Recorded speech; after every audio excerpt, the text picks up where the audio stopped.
Honorable Professor Manoj Kumar Jha. शुक्रिया माननीय उपसभापति महोदय। सदन का जिन किसी ने इस पर चर्चा की कोशिश शुरुआत की, इस आइडिया को भी सलाम प्रणाम।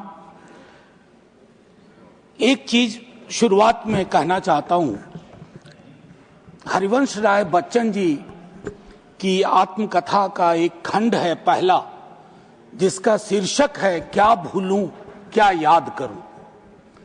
तो मेरे लिए यह अवसर 150वीं वर्षगांठ या सालगिरह इस खूबसूरत गीत का एक अवसर भी है आकलन करने का।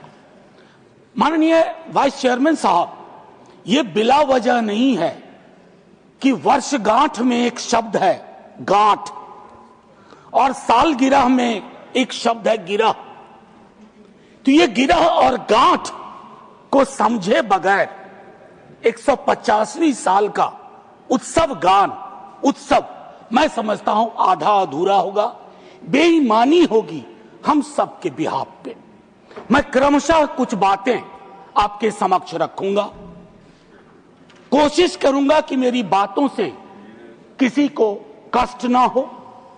इसलिए नहीं कि मेरे पास कष्ट पहुंचाने का कारण नहीं है, बल्कि इसलिए कि कष्ट पहुंचाने में ही इस देश की ऊर्जा जा रही है। जिन ओहदेदारों को मलहम लगाना चाहिए वो नमक की बोरी लेके जख्मों पे छिड़कते हैं। तो इस परिपाटी को बंद करने की चेष्टा होनी चाहिए।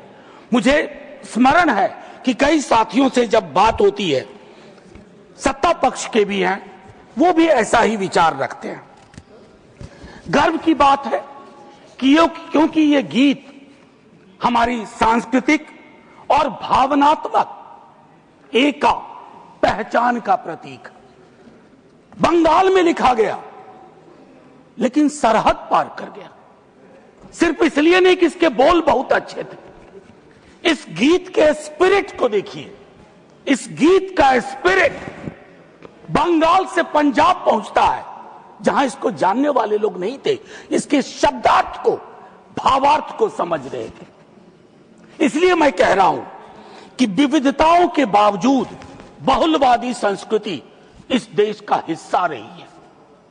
हम ऐसे ही पले बढ़े हैं। कोई नुक्कड़, कोई गली, कोई गांव नहीं है जहां हमने हिंदू, मुसलमान, सिख, ईसाई, नास्तिक ना देखे हों। आजादी की लड़ाई में सबका योगदान, हिंदू, मुसलमान, सिख, ईसाई और नास्तिक भी। अपने जीवन के एक बड़े हिस्से में मैं भी नास्तिक, जब मैंने भगत सिंह को पढ़ा, मैं नास्तिक क्यों, तो मुझे गर्व होता था कि भगत सिंह वाली परंपरा। एक चीज मैं इससे पहले कि कहूं, एक महत्वपूर्ण चीज कहना चाहता हूं। मैं इस सदन में जितनी बार बोला हूं, नेहरू जी जरूर यहां चर्चा में आते हैं। जवाहरलाल नेहरू। सर, मैं कांग्रेस का नहीं हूं, लेकिन अपने को नेहरूवादी मानता हूं, गांधीवादी मानता हूं, अंबेडकरवादी मानता हूं, और परस्पर विरोध नहीं है। इनका तब के वक्त में विरोध था, लेकिन मैं आज कह रहा हूं, अगर कोई ऐसी व्यवस्था हो कि ये पृथ्वी पे आएंगे ना, तो एक मोर्चा बना लेंगे एक साथ मिलकर। आज की हकीकत के संदर्भ में मैं क्यों कह रहा हूं, एक छोटी चिट्ठी, आजकल चिट्ठियां पढ़ी जा रही हैं सर, लेकिन चिट्ठियां पढ़ने में लोग थोड़ी बेईमानी कर रहे हैं। सेमीकोलन के बाद का हिस्सा पढ़ते हैं, पूरा पत्र नहीं पढ़ते हैं। अमृता शेरगिल जी जवाहरलाल नेहरू जी को लिख रही हैं, यह है नवंबर 6, 1937। सर गौर कीजिएगा, बहुत प्यारी खूबसूरत चिट्ठी है। यह चिट्ठी कहती है, उनकी किताब मिली थी आत्मकथा। यह चिट्ठी कहती है, my dear Jawahar, as a rule I dislike biographies and autobiographies. They ring false, pomposity or exhibitionism. But I think I like yours. You are able to discard your hello. You are capable of saying, when I saw the sea for the first time, when others would say, when the sea saw me for the first time. Sir आजकल ऐसे लोग बहुत तरक्की कर रहे हैं जो ये कहते हैं कि समंदर ने आज मुझको पहली बार देखा, ये नहीं कि मैंने समंदर को पहली बार देखा।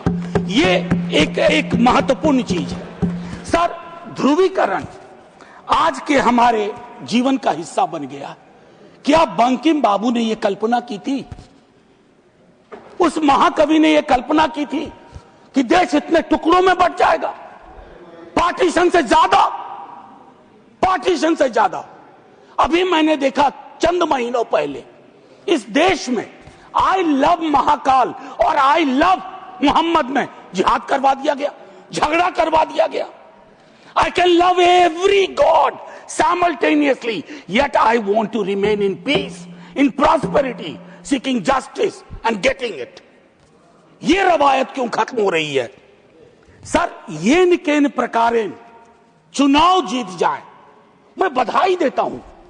चुनाव जीतना एक कला है, हो सकता है ये इस कला में आप निष्णात हो, लेकिन सर, मैंने कहा तो मैं चोट नहीं पहुंचाऊंगा, लेकिन चुनाव जीत जाए और देश हार जाए, देश टुकड़ों में बंट जाए, गलियों गलियों में नफरत की फसल हो, ये कौन सा वंदे मातरम है?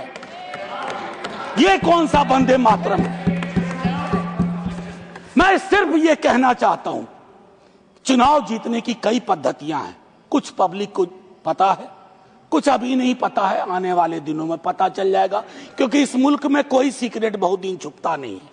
लेकिन एक चीज जो सबके सामने उजागर है कि आप चुनाव के वक्त, चुनाव से पूर्व, चुनाव के दौरान आप किस प्रकार की जुबान बोल रहे हैं। सर, मैं जानता हूं जब तमाम हमारे सीनियर साथी लोग, मंत्री लोग एक दिन तो पब्लिक लाइफ छोड़ के जाएंगे, मैं भी जाऊंगा छोड़ के, सर मैं भी छोड़ के जाऊंगा, लेकिन मूल्यांकन करूंगा मेरी बातों ने कितनों को चोट पहुंचाई है, कितने घर में दीवारें खड़ी कर दी, कितने गांव में तकसीम जैसे हालात कर दिए।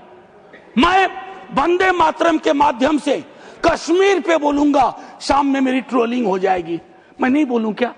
चुप हो जाऊं भय से, डर से? सर, 1 मिनट का वक्त दीजिए, मैं ज्यादा वक्त, मेरे दूसरे स्पीकर हैं वो बोलेंगे, बस उसको 1 मिनट का वक्त दीजिए। मेरी बातें अधूरी रह गई हैं, लेकिन ऐसे अवसरों पर अक्सर होता है।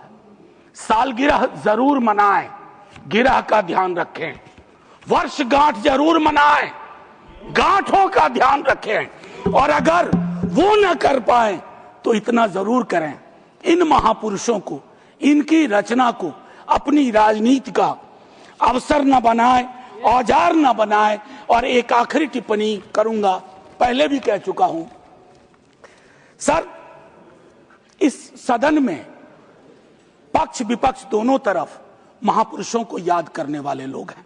सर, 30 सेकंड और दे दीजिए, न जाने उस कुर्सी में क्या है, जो बैठता है, जो बैठते हैं। सर, बस 30 सेकंड दे दीजिए, मैं 30 सेकंड मांग रहा हूं। प्लीज। मैं सिर्फ इतना कहना चाहता हूं, मैंने पहले भी कहा, प्रधानमंत्री जी को एक्चुअली बीजेपी के लोगों को नेहरू का धन्यवाद करना चाहिए। वो पॉलिटिकल लाइफ जैकेट की तरह इस्तेमाल किए जाते हैं। Nehru ji political life jacket. इसलिए कल सदन में एक नेता ने कहा, मैं आज यहां दोहराता हूं, एक दिन तय करिए और तय करिए कि मुकदमा हो। आप भी जिरह करिए, हम भी जिरह करें। मैं इतिहास का छात्र हूं, दिल्ली आया था एमए हिस्ट्री करने, धारा थोड़ी बदल गई, लेकिन आज भी इतिहास को संदर्भ में देखता हूं। 1937, 1905, 1915 की बातें पढ़ूंगा तो पूरा पैराग्राफ पढ़ूंगा, सेमीकोलन के बाद नहीं पढ़ूंगा। और मेरा इतिहास बोध 14 से पहले का है, 14 के बाद का नहीं है। जय हिंद, वंदे वंदे। Thank you, Dr. M. Thambidurai ji. For more of such videos, do like, share and subscribe to ET Now Swadesh.